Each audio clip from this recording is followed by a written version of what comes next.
Sejam todos bem-vindos ao nosso canal Maricélia Ministério Adoração. Estou muito feliz pela sua participação aqui. Que Deus te abençoe. Você que está chegando pela primeira vez, já quero te pedir para se inscrever no nosso canal, ativa o sininho na função todas, para que toda vez que eu estiver postando um novo conteúdo, o próprio YouTube vai notificar para você que acabamos de enviar uma nova mensagem, e fazendo assim você não vai perder. E também vai nos ajudar no crescimento do nosso canal, fazer com que a gente chegue a mais lugares, mais pessoas possam estar aí ouvindo a pregação da palavra do Senhor e mais famílias sejam salvas, e com certeza você será recompensado, viu? Seja também um ajudador do nosso trabalho, seja também um parceiro. Sempre dê uma olhadinha na descrição do nosso vídeo, porque lá vai estar todas as informações para você poder estar nos ajudando, e com certeza Deus tem uma recompensa para você, viu? Então vamos para o vídeo de hoje. Nós estamos na carta aos Romanos e vamos para o primeiro capítulo, a doutrina do pecado. Estamos na página 31. A doutrina do pecado é apresentada na carta aos Romanos de modo muito realista e numa perspectiva de sua prática. O pensamento moderno tenta salvar o homem pecador, oferecendo-lhe educação, religião e filosofia, visando com estes intentos moralistas tornar bom o homem mergulhado na lama do pecado. Entretanto, a realidade do pecado é outra. O homem é pecador e indesculpável diante de Deus. Nesta primeira parte do estudo da carta aos Romanos, Paulo, sob a unção do Espírito Santo, como um método capaz, diagnostica o mal que condena o homem pecador, mas apresenta também o remédio divino contra esse mal chamado pecado. Para que tenhamos uma visão mais ampla sobre esta doutrina, precisamos conhecer a essência do pecado conforme a Bíblia a apresenta. Existem palavras no Antigo e no Novo Testamento que mostram as várias facetas do pecado. As línguas originais da Bíblia, o hebraico e o grego, dão-nos vários significados acerca do pecado. Fundamentalmente, pecado no hebraico é chata-ti e no grego é amartia, palavras que dão a ideia do pecado como um mal moral, mas que essencialmente significam antes entrar o alvo. Vamos voltar aqui. Mas que essencialmente significam antes errar o alvo. Entende-se, então, que o homem foi criado. Entende-se, então, que o homem foi criado com um alvo específico, mas ao pecar, perdeu esse alvo. Portanto, nessa carta, a doutrina do pecado é apresentada numa teologia realista, em que os aspectos negativos e positivos da justiça de Deus são colocados de modo prático na vida do pecador. Então, essa parte ela se divide em vários subpontos. Vamos para o primeiro subponto, que ainda estamos na página 32. Ou melhor, já entramos na página 32. A ira de Deus. Que é a ira de Deus? É a reação natural e automática da santidade de Deus contra o pecado. Não significa que Deus se torna raivoso e furioso, nem tampouco significa alguma paixão que o provoque, à semelhança dos homens. Na verdade, Deus odeia o pecado, mas ama o pecador. Vários textos comprovam essa declaração. Porque Deus amou o mundo de tal maneira que deu o seu Filho unigênito, para que todo aquele que nele crê não pereça, mas tenha vida eterna. Temos a referência em João 3,16. Outro texto diz: mas Deus provou o seu amor para conosco, em que Cristo morreu por nós, sendo nós ainda pecadores. Referência em Romanos capítulo 5, verso 8. Esses dois textos declaram que Deus ama o pecador. Vamos para a parte 1. A santidade de Deus é a expressão de sua ira. Portanto, quando a ira de Deus se manifesta, é na verdade a sua santidade que se levanta como uma barreira contra o pecado. Não que corra o risco de Deus ser alcançado ou afetado pelo pecado, mas porque sua natureza eterna e santa tem autodefesa. Deus é santo. Ele não precisa ser santo. A santidade nele é um estado eterno, imutável, inconfundível. Na história da libertação do povo judeu do Egito, destaca-se o seu líder Moisés. Quando Deus o convocou no Monte Horebe e mostrou-lhe sua glória, Moisés temeu voltar ao Egito. Temia não ser acreditado nem aceito pelo seu povo. Por isso fez uma prova de Deus, perguntando-lhe: Eis que quando vier aos filhos de Israel e lhes disser: O Deus de vossos pais me enviou a vós. E eles me disseram: Qual é o seu nome? Que lhes direi? E disse Deus a Moisés: Eu sou o que sou. Disse mais: Ainda dirás aos filhos de Israel: Eu sou, me enviou a vós. Êxodo capítulo 3, verso 13 e 14. Nesta identificação do eu sou, conhecemos aquele que não foi, nem pretendia ser, mas que é para sempre. Ele é santo, 3 vezes santos, e nunca deixará de ser santo. Portanto, sua ira é a barreira contra o pecado. É a muralha que impede a manifestação do pecado na sua presença. Agora nós vamos para o subponto 2, a manifestação da ira de Deus. Porque do céu se manifesta a ira de Deus. A manifestação da ira procede do céu. Que céu é esse? Não se trata do espaço entre o homem e o infinito.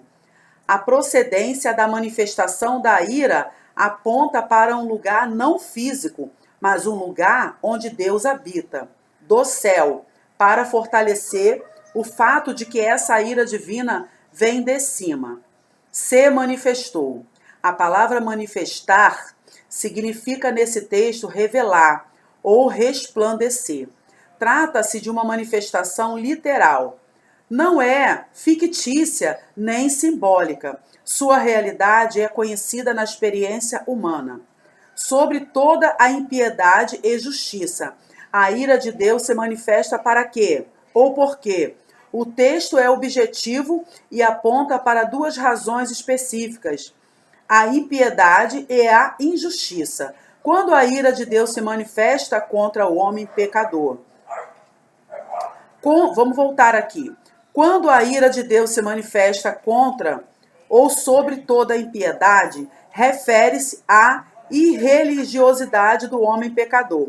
Significa a negação daquilo que é inerente ao homem, isto é, sua crença em Deus. Esse fato é indiscutível e inevitável dentro do ser humano. É natural que a ira divina reaja quando o homem nega o fato de Deus em sua vida. E muito mais, quando o homem deixa a piedade, isto é, sua religiosidade, e se lança contra o seu próprio Criador. Negar a Deus é querer torná-lo mentiroso e viver como se ele não existisse. O texto acrescenta outra palavra, que é a injustiça, a qual significa deixar de fazer o que é reto. É o desvio premeditado para o pecado. É sair da rota divina e tomar o caminho da injustiça. Então aprendemos que a ira de Deus manifesta-se pela pertinaz rejeição a Deus. É a rejeição da luz reveladora da verdade. O texto continua e acusa os homens que cometem a injustiça e a impiedade.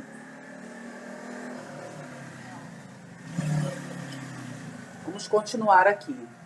De que detém a verdade em injustiça.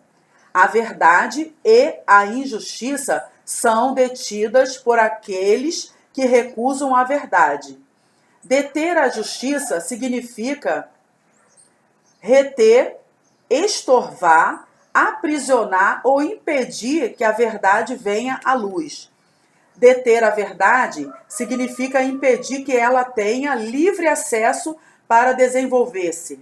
Significa estorvar pelo espírito do erro. A verdade deve encontrar caminho aberto e espaço livre para desenvolver-se na vida dos homens.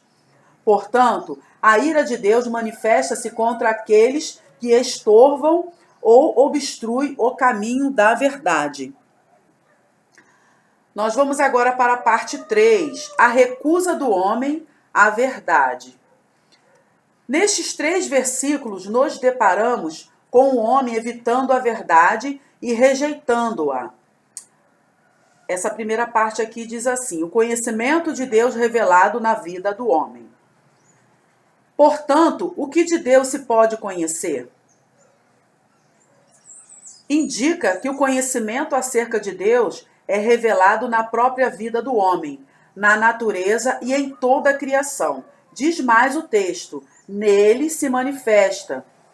É um fato inevitável no homem. Está manifesto na sua vida esse conhecimento. Confirma ainda mais o texto. Porque Deus lhe manifestou. Vamos dar uma pausazinha. Estou lendo aqui na varanda porque está bem claro. E eu preciso de uma iluminação natural para facilitar a leitura para vocês, né? Então a gente precisa dividir esse espaço com os barulhos de carro, de moto passando toda hora, pessoas passando na rua. Mas todas as coisas contribuem para o bem daqueles que amam o Senhor. Vamos continuar a leitura na página 34. Isto prova que o homem pode negar ou rejeitar esse conhecimento, mas não evitá-lo. No versículo 20, o apóstolo Paulo apresenta o tipo de conhecimento que o homem não deve evitar, mas se o faz. É porque prefere viver dissolutamente. Se o homem disser que não conhece a Deus, porque não o pode ver, por isso não existe. Ele se depara com as obras manifestas de Deus.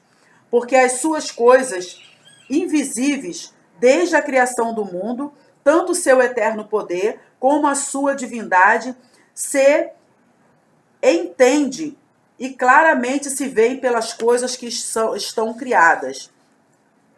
Como negar o fato da criação diante dos nossos olhos? Todas as formas de ateísmos se diluem diante das obras do Deus invisível. O mesmo versículo 20 termina com essa expressão. Vamos voltar aqui. O mesmo versículo 20 termina com esta expressão: para que eles fiquem inexcusáveis. Que argumento levantará o homem no juízo final? Nenhum, pois todos os homens são inexcusáveis diante de Deus. A negação da verdade torna-se um pecado irremediável diante de Deus. O subponto 2. O pecador não glorifica a Deus, mesmo tendo-o conhecido, porque tendo conhecido a Deus, não o glorificamos como Deus. Este versículo não deixa dúvida. Ele afirma que o homem conhece a Deus e não pode fugir desse fato, mas o acusa por não conhecê-lo, mesmo sabendo que ele é o Deus verdadeiro. O ato de dar glória neste texto refere-se a reconhecer as obras de Deus. Subponto 3. O pecador não lhe dar graças. Aí está aqui no versículo 21, lá do capítulo 1 da carta aos Romanos, só para vocês irem se localizando. Nem lhe deram graças. A gratidão resulta de um coração sincero, que não detém a verdade, nem a rejeita. Dar graças significa oferecer ao Criador o pleito de reconhecimento pelo que ele é e faz. Antes, em seus discursos, se desvaneceram. Isto é, Deus acusa os homens não só por negá-lo, mas por lutarem contra ele. em seus discursos inflamados pelo pecado. Subponto 4 agora. O pecador é insensato. Glória a Deus. Página 35. O pecador é insensato, e o seu coração insensato diz respeito à falta de senso. A sensatez torna o homem prudente, ele mede as consequências de qualquer ação. Porém, quando o homem permite que seu coração se torna insensato, está tomando o caminho da destruição e do juízo. A insensatez cega o homem do sentido espiritual. Por isso o texto diz: o seu coração insensato se obscureceu.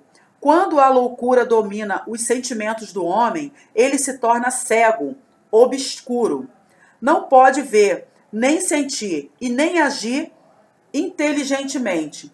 O pecado obscurece a mente e o espírito do homem quando ele rejeita a verdade e a luz de Deus. A verdade traz à tona o que está escondido. A verdade é luz que revela o escondido no obscurecimento espiritual. A verdade liberta o homem. O pecado escraviza e prende. A verdade capacita o homem a reconhecer a Deus como Senhor e Criador. Glória a Deus. Nós vamos parar aqui nesse vídeo, na página 35, para que você possa assimilar bem essas informações que nós lemos até agora. Já quero agradecer você que ficou com a gente até agora, que acompanhou aí a leitura, o audiobook desse livro, Carta aos Romanos. Não se esqueça de, antes de sair do nosso vídeo, curtir, coloca aí um comentário. Eu estou sentindo muita falta dos comentários. Muitas pessoas estão acessando, porque a gente está acompanhando, que o nosso audiobook está sendo acessado por muitas pessoas, mas estão esquecendo de colocar aí.